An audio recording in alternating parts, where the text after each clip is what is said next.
Bonjour à tous, bienvenue sur le podcast de Tesla Magazine, le podcast francophone où on va traiter des sujets principaux qui vous intéressent en tant qu'acheteur, futur acheteur, propriétaire.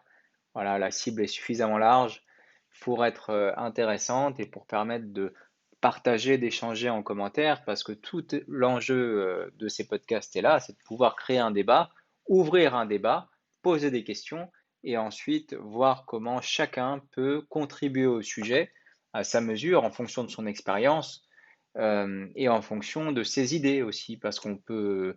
L'avantage d'exposer ses idées, c'est principalement de pouvoir les remettre en question et réfléchir autrement.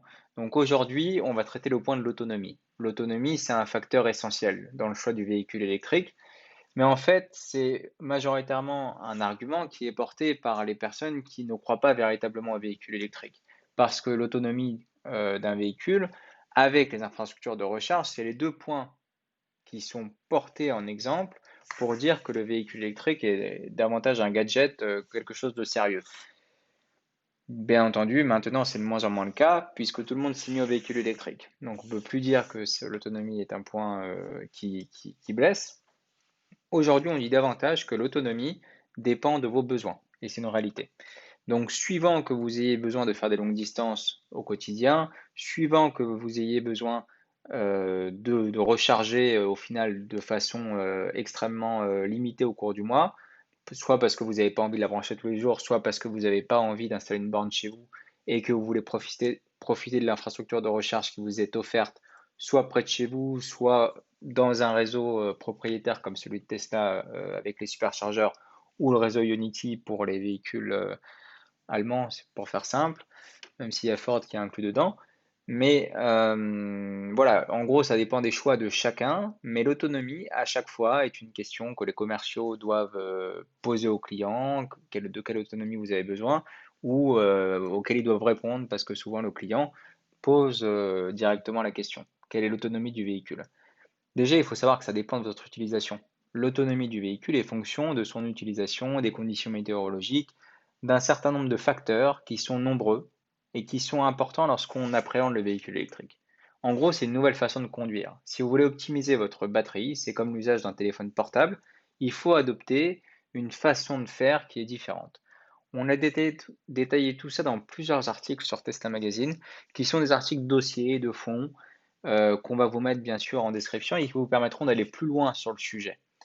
Mais tout ça pour dire que ça ne doit pas être un sujet tabou, l'autonomie. Chaque constructeur a désormais affiché en gros à côté du tarif l'autonomie du véhicule parce que les gens qui sont au marketing ont bien compris que c'est un argument principal pour les futurs acheteurs et vous permettront d'avoir accès à l'information. Et en plus, il y a une norme WLTP qui vous permettra de comparer sur une base comparable l'autonomie des différents véhicules. Maintenant, qu'est-ce que veut démontrer le véhicule avec l'autonomie, le véhicule électrique avec l'autonomie? Eh bien, il y a toujours eu, depuis très longtemps, un débat sur en véhicule électrique, on peut aller aussi loin qu'avec un véhicule thermique.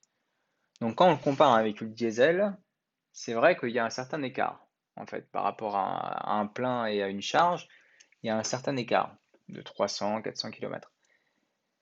Donc la première question, c'est est-ce que vous avez besoin d'une autonomie comparable à un véhicule diesel optimisé? Et la seconde question, c'est est-ce que c'est encore vrai? Donc aujourd'hui, la réponse est que on est capable de produire des véhicules électriques qui ont une autonomie comparable. C'est simplement une question de coût. Et ça, Tesla a pris le sujet très tôt et a expliqué et a fait beaucoup de pédagogie sur ce point-là. C'est que en fonction des capacités de production, les coûts vont baisser. C'est dans toutes les ruptures technologiques exactement le même schéma. Il n'y a pas autre chose. Rappelez-vous le prix des premières cartes mères, rappelez-vous le prix des premières cartes mémoire, et c'est peut-être plus parlant. C'était très cher, très très cher, et ça a baissé au fil du temps pour devenir quasiment plus qu'abordable. Donc cette courbe-là, il faut bien la considérer.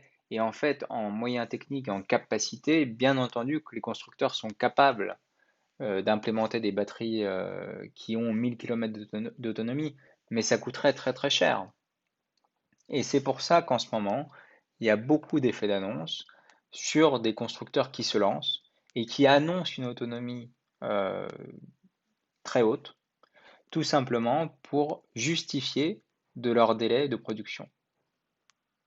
Je répète, par exemple, Lucid Motors, pour ne pas les citer, ils annoncent 800 km d'autonomie, un peu plus. C'est aujourd'hui l'autonomie qui serait virtuellement la plus importante. Mais le véhicule n'est pas sur le marché aujourd'hui. Donc annoncer aujourd'hui des choses qui se produiront dans 2-3 ans, c'est faire un effet d'annonce, en tous les cas une démonstration, dire que ça fonctionne. Bien entendu, ils ont produit le véhicule une fois hein, pour en faire un prototype. Mais c'est pas la question. La question, c'est combien il coûte ce véhicule-là. Et il coûte très cher. Il coûte très cher. Il coûte entre 130 et 140 000 euros aujourd'hui. Donc dans 2 ans, il coûtera un peu moins. Dans 3 ans, il coûtera encore un peu moins. Et dans 4 ans, ainsi de suite, en fait. Donc l'autonomie, et se poser la question, est-ce que ma voiture électrique pourra faire autant qu'un véhicule thermique? La réponse est oui. La réponse est oui. Au-delà de ça, sur la question de l'autonomie, il y a un certain nombre d'innovations qui arrivent au sujet des batteries, bien entendu, mais il y a aussi des innovations logicielles. Et c'est là où Tesla a surpris plusieurs fois, c'est qu'ils ont optimisé leur système pour gagner en autonomie. Et c'est vraiment une question du quotidien.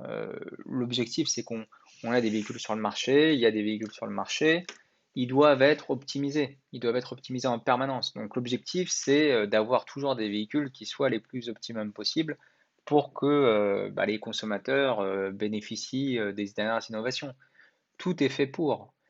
Moi, je ne peux pas imaginer que une innovation, par exemple, extrêmement importante sur les batteries permettrait de, je sais pas, diviser le prix par deux et que les constructeurs n'anticipent pas un rappel des véhicules pour en faire profiter tout le monde ou vous vendent une mise à jour des packs batteries pour un montant qui serait justifié. Voilà, ce qu'il faut retenir sur la question de l'autonomie, c'est que vous choisirez assurément un véhicule qui sera cohérent avec vos besoins. Des personnes seront là pour vous accompagner, que ce soit sur les forums, on vous donnera l'adresse de notre forum, que ce soit dans le cadre d'un conseil personnalisé, dans le cadre d'un discours commercial. Vous choisirez un véhicule qui correspondra à votre besoin. Maintenant, les choses vont aller très très vite en termes d'autonomie. Mais drastiquement, on va pas y avoir de rupture. Ça va vraiment sur une courbe qui sera lente et qui permettra surtout aux constructeurs de devenir de plus en plus rentables sur le sujet et de s'engager de plus en plus sur le véhicule électrique. Donc c'est une bonne chose au final. Voilà, sur l'enjeu de l'autonomie. N'hésitez pas à poser des questions en commentaire, ça permettra de créer de nouvelles vidéos sur le sujet de l'autonomie, si tant est qu'il y en ait, hein, parce que encore une fois, c'est un sujet qui est lié à l'automobile en général, c'est pas spécifique aux véhicules électriques. Là, je le fais parce que c'est les premières vidéos, parce que je me rôde, on va dire, à l'exercice, et que c'est un sujet sympathique, voilà, il n'y a pas d'enjeu particulier, et c'est principalement un sujet qui est, je pense, à mettre de côté assez vite. Voilà. Donc, moi, j'espère qu'il sera vite absorbé, qu'on puisse rapidement répondre aux questions et qu'on puisse aller vers des débats un peu plus élevés sur le véhicule électrique en parlant bien sûr d'actualité, des bons plans, de la communauté Tesla Magazine. Tout ça, ce sera des sujets qui seront abordés au fil des jours et au fil des semaines. Mais n'hésitez pas, bien entendu, à commenter parce que c'est l'essentiel. C'est là où on peut répondre déjà à vos questions, où vous pouvez vous répondre entre vous et où on peut créer vraiment une place de communication sur le sujet qui est encore une fois dénuée de tout discours commercial. Donc s'il y a quelque chose à dire sur un véhicule, une autonomie qui ne serait pas forcément réelle, un discours commercial qui vous a surpris, des erreurs que vous entendez dans la presse, des erreurs que vous entendez, je ne sais pas, autour de vous, dans votre cercle familial. Il faut le dire ici pour qu'on puisse y répondre. Voilà. Donc, merci de m'avoir écouté. C'était pas très long, mais on va essayer de faire ça chaque jour pour pouvoir élever les débats en français sur l'électrique. Bonne journée.